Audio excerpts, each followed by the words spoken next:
This is Beyond a Reasonable Doubt with your hosts, Mark Garrigus and Gary Smith. Well, welcome to the first post-Halloween. Is it the first post-Halloween Sunday, Bart? Yeah, absolutely. Halloween was this past Tuesday. Okay. Well, as somebody who was not taking anybody trick-or-treating, although in New York, I will tell you when I was there, they have this phenomena. Are you aware of this, where they will put the bowls of the candy out in the hallway of the high rises? Yeah. And if you're taking a trick-or-treater who's sub 4 years old, it is very difficult to convey to them that it's just one piece out of a massive bowl. I don't know if you've ever had that problem. Yeah, I have, especially during COVID. There was a lot of that, distancing thing where there was a big bowl, and it's very tough to get a young toddler to grasp the idea that they should only take one because there will be more houses down the road. It's a struggle, but you do what you can. I guess it teaches them patience. But then I saw a clip of Adam on the difference between California and other places. Have you seen this clip? I haven't. Okay, maybe you'll insert it at some point so that he can talk about it. But it's a very interesting commentary on the difference between Los Angeles and the rest of the country. And I think I would expand it to that it's also a phenomenon that you see in New York. In the United States, we do this thing where we take these little European nations and we go, oh, in Strudelsdorf, they have a needle exchange program. And it works out perfectly. It's perfect. And they give all the junkies syringes, and they have safe zones so they can inject themselves, and it works out. Try it in San Francisco. It works in Strudelsdorf. Why not do it here? It's like, right, because they're not animals over there. We're animals here. We're all animals. Nothing works because we're animals. Those places have normal human beings who can pull off this. There'd be one family on the block that was out of town or out for the evening, and they would leave the plastic pumpkin, and they would have a little sign that said, please limit yourself to one piece of candy, please. In Strudelsdorf, they can pull that off. That ain't the United States. Certainly ain't California. LA is, first kid comes up, takes the pumpkin, dumps it into his pillowcase. Second kid comes up, notices there's no candy in the pumpkin, and takes a shit to the pumpkin.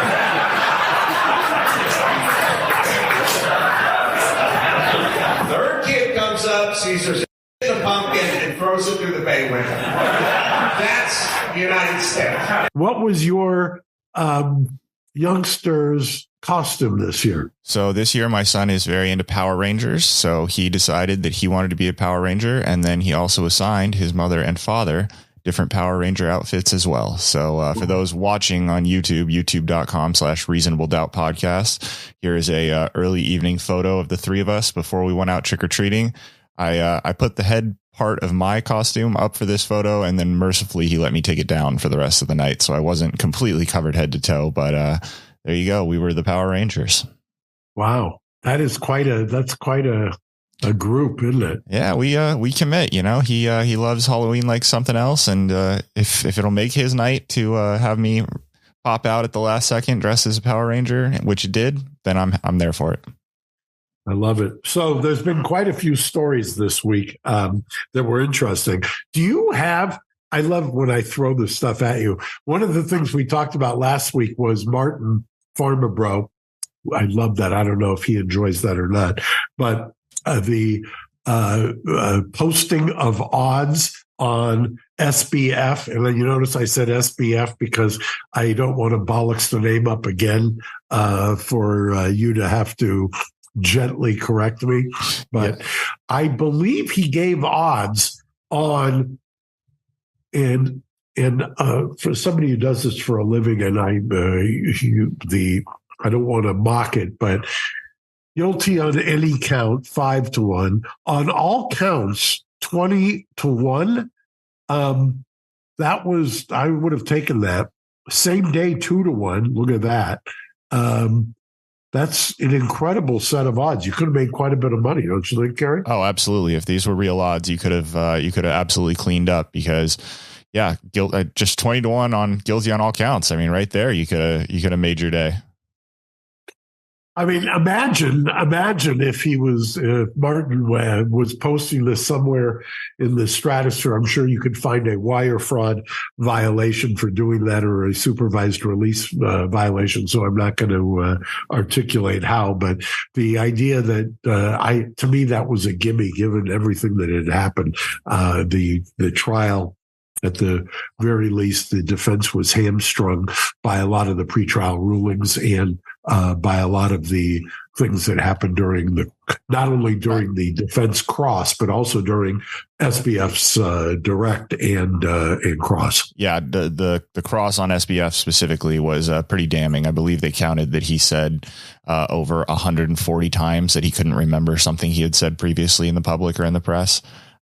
It just, did not go well. So I agree. 20-1 was looking mighty tasty. Right. So the chatter in the what's the latest in Trump world is interesting this week because the ex-president is going to take the stand. We're recording this on Sunday, obviously, but I believe he's taking the stand tomorrow, Monday, in the New York AG case, which will be fascinating to watch. What happens, and it is a bench trial, so I think you're going to have a very interactive experience between Trump and the judge, who has admonished him repeatedly about his comments about the court staff and the court clerk, and he's been fined, I believe, $5,000 and $10,000 for that. Yeah. You then you've got that something else, and so we don't need to belabor it. It'll be interesting to see after his two sons had already taken the stand how he does by comparison. But there was also there was a clip. I think you've got it. Do you not? Yeah, from Alex Wagner tonight. Is that what you're referring to? Correct. Yeah. Take a look at that because it reminded me of something else that happened over the weekend. Let's check it out. It works as audio, but once again, the full experience is youtube.com/reasonable doubt podcast. This is about 90 seconds, and let's let it roll. Given the point, we know that the 3-point. Well, I had it rolling at a little bit of a faster speed when I was editing it earlier, so we'll start that over right here at regular speed. Given the point, we know that the three appointees who made the decision today, the three judges, were appointed by Democratic presidents. That shouldn't be an indicator, but these days it sort of maybe tends to be. What are the chances that the appeals court here finds for Trump, that they agree that this gag order is somehow censorial?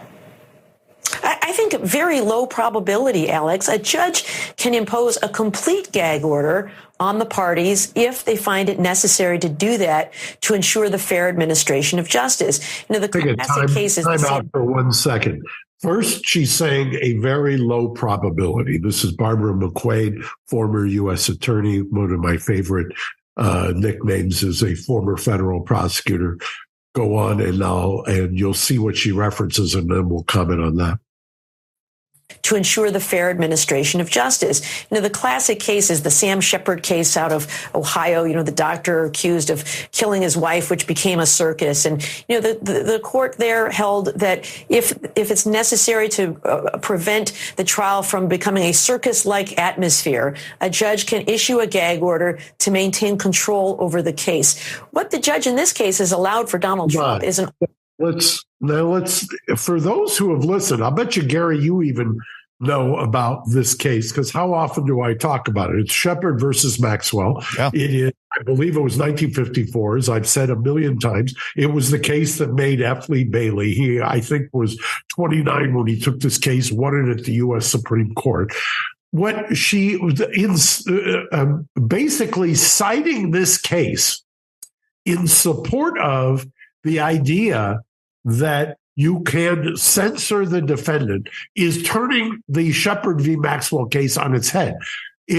She was right. Barbara is right that it was a circus-like atmosphere.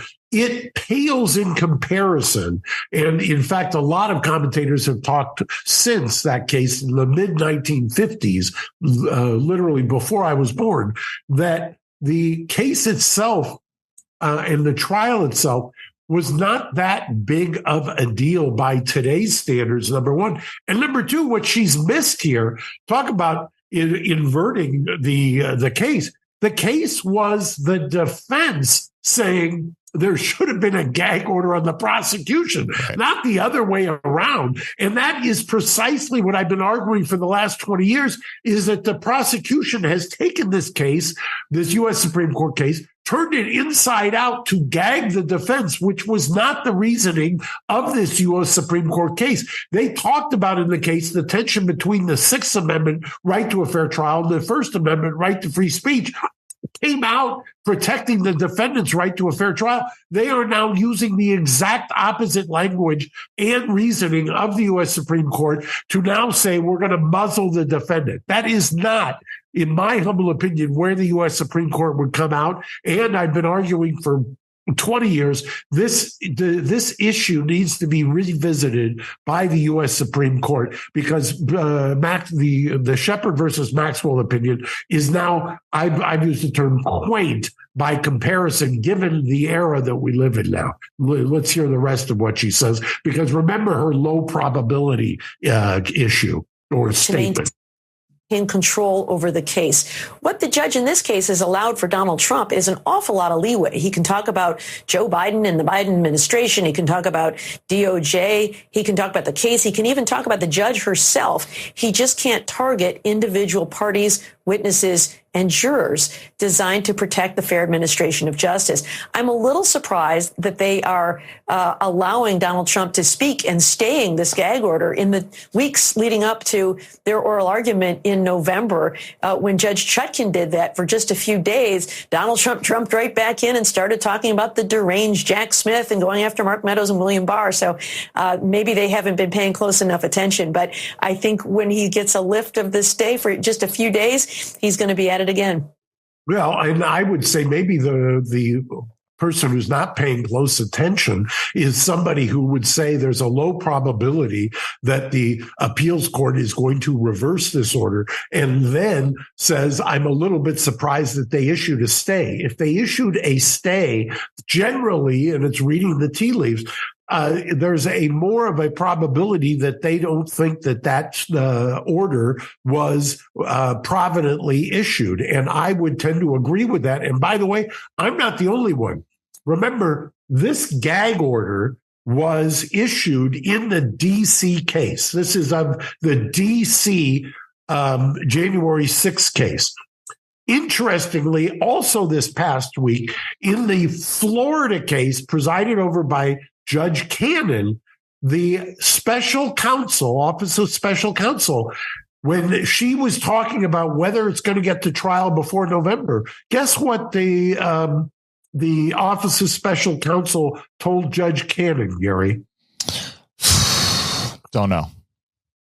That the D.C. case could, quote unquote, disappear. Yeah. Well, how would the D.C. case, which is scheduled for March, disappear? Would it be that they know that if a stay was issued by the circuit court, that no matter what happens, if they reverse the gag order, that then it's going to go to the U.S. Supreme Court, and lo and behold, everybody who's on this train to jam the defense in the January 6th case and before the election, it turns out that maybe that will not go to trial before the election. And Judge Cannon is saying, given all of the machinations with the classified documents trial, that may not go to trial before the election. And you know why I think people don't want to admit that that's the case right now, but really believe it? Even on the MSNBC, in the kind of echo chamber that is the left-wing media, there is a lot of chatter now about a second Trump term. I don't know if you've noticed that. I have. But all of a sudden that has bubbled up. Why do you think that is? I mean, what do you think has sparked that when we were presiding over the death of his candidacy just a mere 3 weeks ago? You have any theories on this? I think they might have finally woken up and started looking at polling data.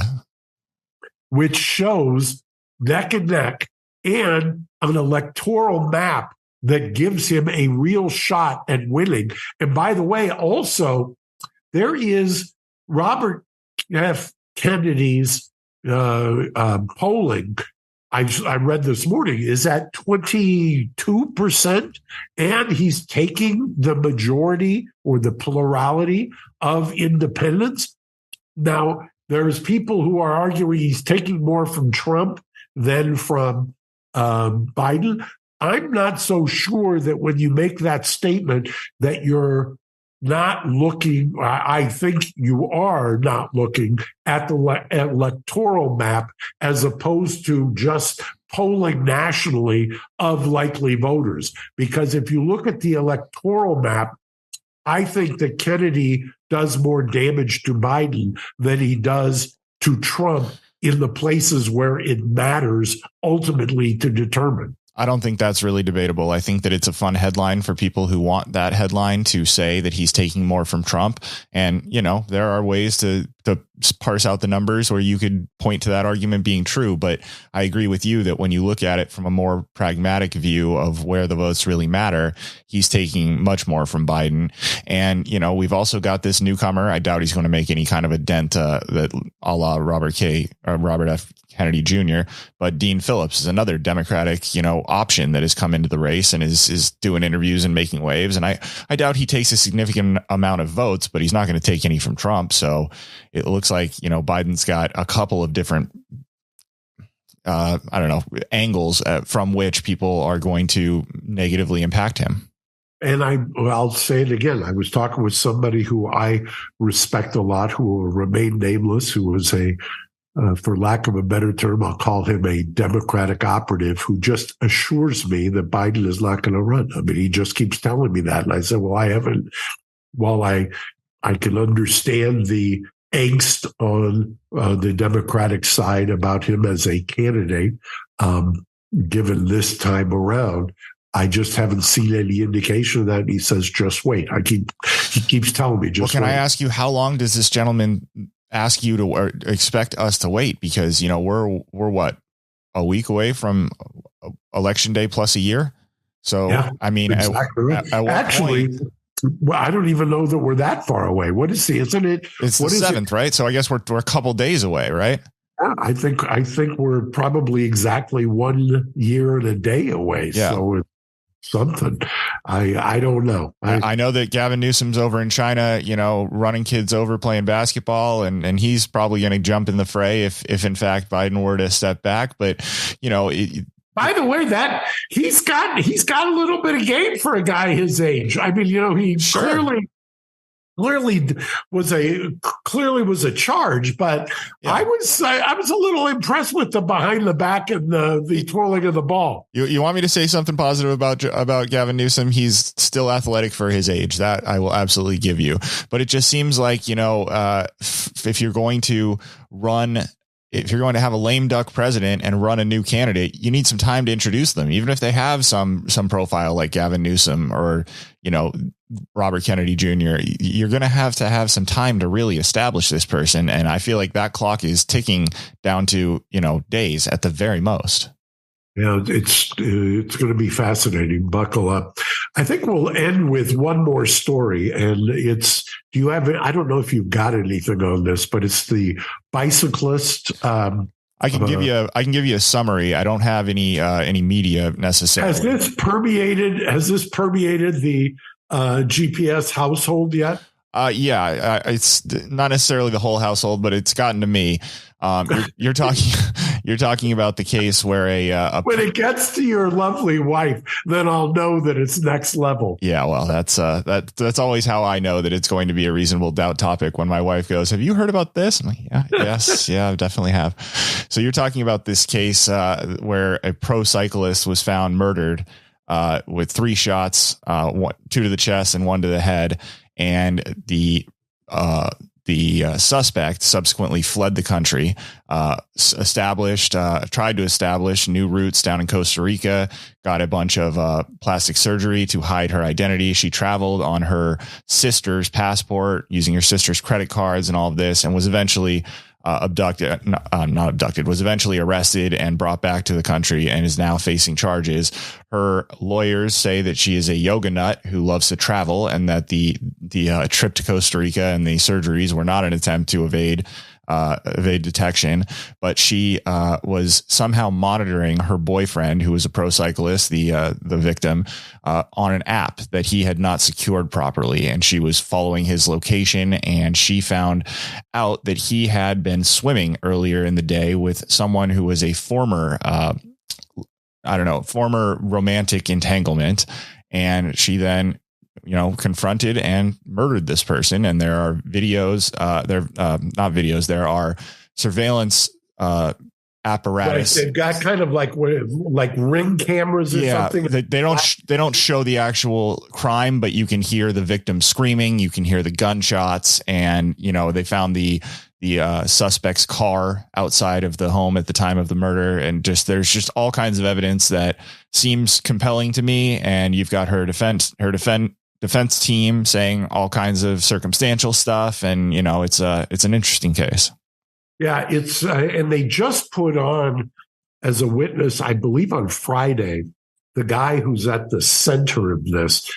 At least the theme so far, based on the evidence, is that the woman who was killed may not have even known that she was unwittingly in the middle of what's being called a love triangle, that she was kind of a double victim, if you will, and the guy who is at the center of this, who took the stand. It's funny because I was texting with a friend of mine who's a prosecutor, who was texting me as he was taking the stand. Look, this guy may not be a great guy. He may be a cheat, but he's not. It doesn't mean he's a murderer. And I texted him back. I said, remember that next time I defend somebody who's accused of murder, who is a cheat, that now you're coming and using that same argument if it was the defendant. I think, I did a nice synopsis of the biggest hurdle for the defense, which is, I think, how do you explain the flight?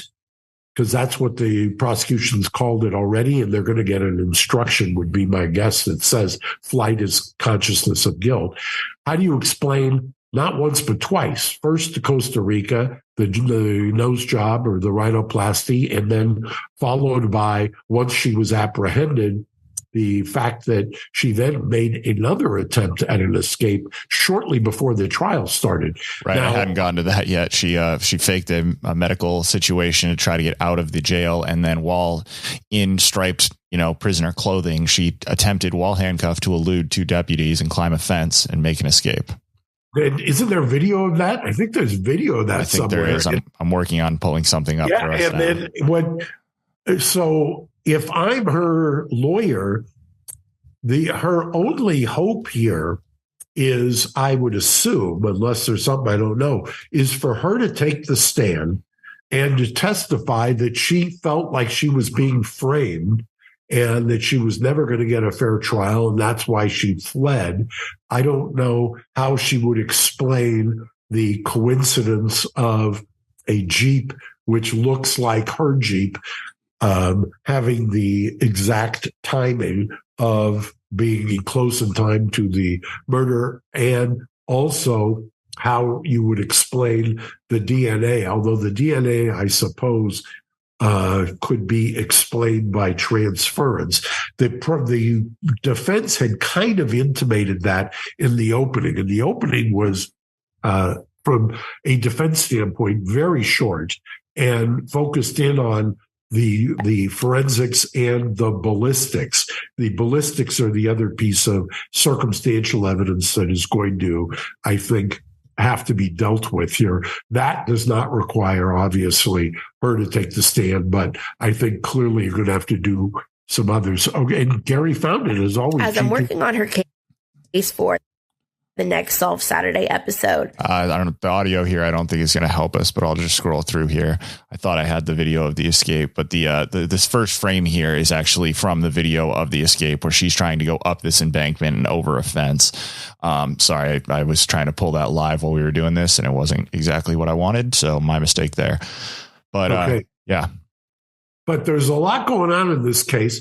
And a lot to talk about next Sunday, because I think we've got a full week of testimony, and the case has received quite a bit of attention, and I think will continue to do so. It's one of those cases when you have the circumstantial evidence cases, it's always, and I've said this before, those are to defend are some of the toughest cases. Direct evidence, which is eyewitness testimony, I always think is easier to contend with than circumstantial, because circumstantial, especially when it appears, when you can throw in scientific, so-called scientific evidence, DNA, ballistics, and then you've got cameras and you've got video and audio, and you put it all together, jurors really eat that up, and rightfully so. It appeals to the kind of part of the brain that likes to put a puzzle together, if you will. Sure, absolutely. It provides for an easier bend on certainty when you can actually see it and watch it with your own eyes. You got it. So we'll be back this next Sunday. Gary, as always, it's great to see you, and I'll see you hopefully tomorrow. See you tomorrow. All right. Thanks, everyone, for your time. Mark, thank you for your time. Have a great rest of your Sunday, all. Bye. Thanks for listening to Reasonable Doubt. Subscribe on YouTube at youtube.com/Reasonable Doubt Podcast.